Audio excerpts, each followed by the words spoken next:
So when you think about participatory action research, there's many different slants. There's community-based PAR, there's youth PAR, there's critical PAR, activist PAR, street PAR. And there's probably many more, slices, and these different adjectives in front of the PAR really kind of determine the type of ethics, values, assumptions, and epistemologies that people bring into the methodological, epistemological process of bringing people together and creating research together. So different, youth PAR might focus more on young people. Critical PAR might focus on what's the intersections that bring us together. How does power move? What's the intersections at the method level? Street PAR might focus more on people who identify closely with the streets. So these are generally speaking. And activist PAR is really talking about how do you journey with the community as part of the community, and that your healing is also tied into the research process, or your journey is also tied into the research process. And me, I've been fortunate enough to engage in a couple of different PAR projects. Shout out to Dr.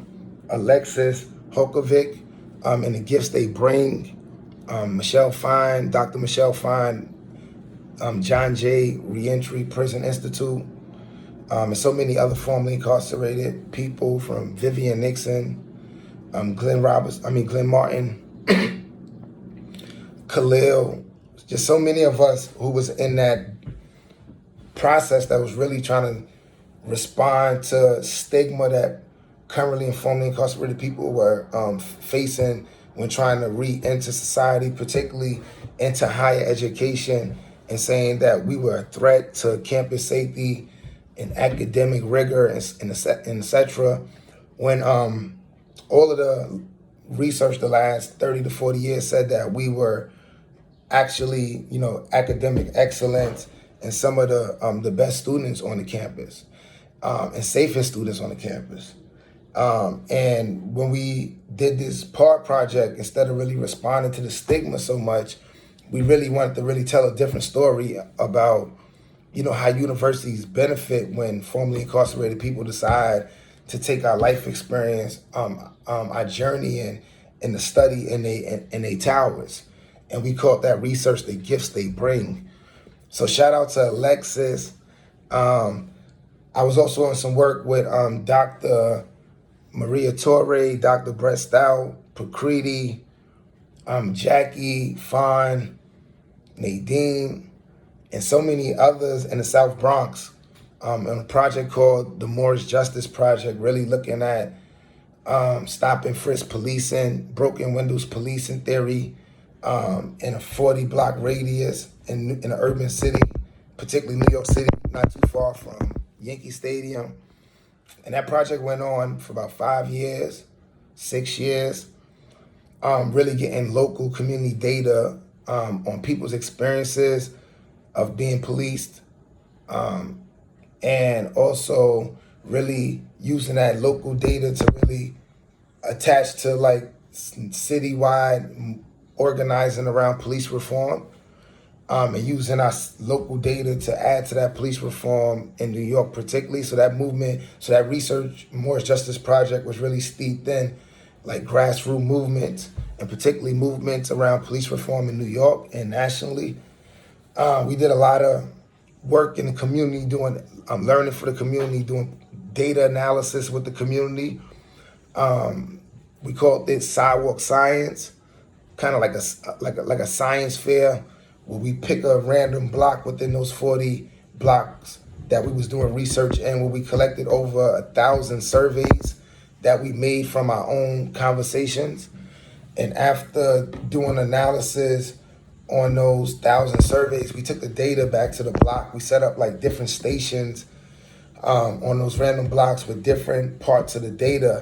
And we asked community members as they came home from work, as they went to school, as they went to the store, as they were just playing basketball, to help us understand the data, what they thought about the data, did it make sense? And community members were able to validate the data, add additional data, We was able to build relationships with community members. And this was like a 2 or 3 year process before we even went to the academic literature and academic community and really started doing a lot of presentations and journal writing on methodology, participatory methodology. So shout out to the Morris Justice Project. Another research project I was a part of is called Who Pays the True Cost of Incarceration on Families. It was a national community-driven report led by the Ella Baker Center with about 15 other grassroots community-based organizations, mostly formerly incarcerated, working on issues related to the prison industrial complex.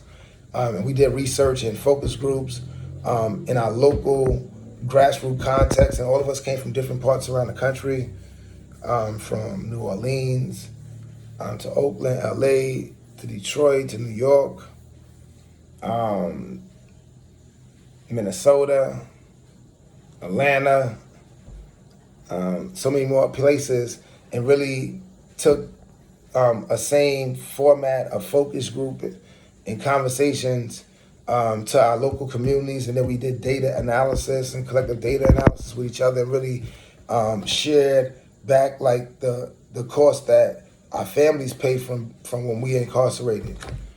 So having circles with our family members and talking about what it costs to pay for phones, for visits, when you're not around to support emotionally.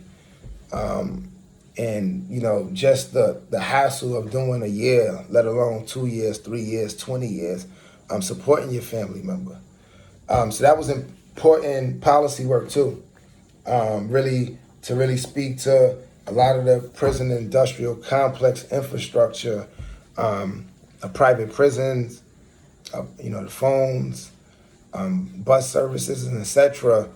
That people get paid off of our incarceration, but also tracking the emotional trauma that communities go through when their loved ones are taken from their families and from their community and from their ecosystem. So shout out to all of the folks a part of the Who Pays national research. So let's jump right up into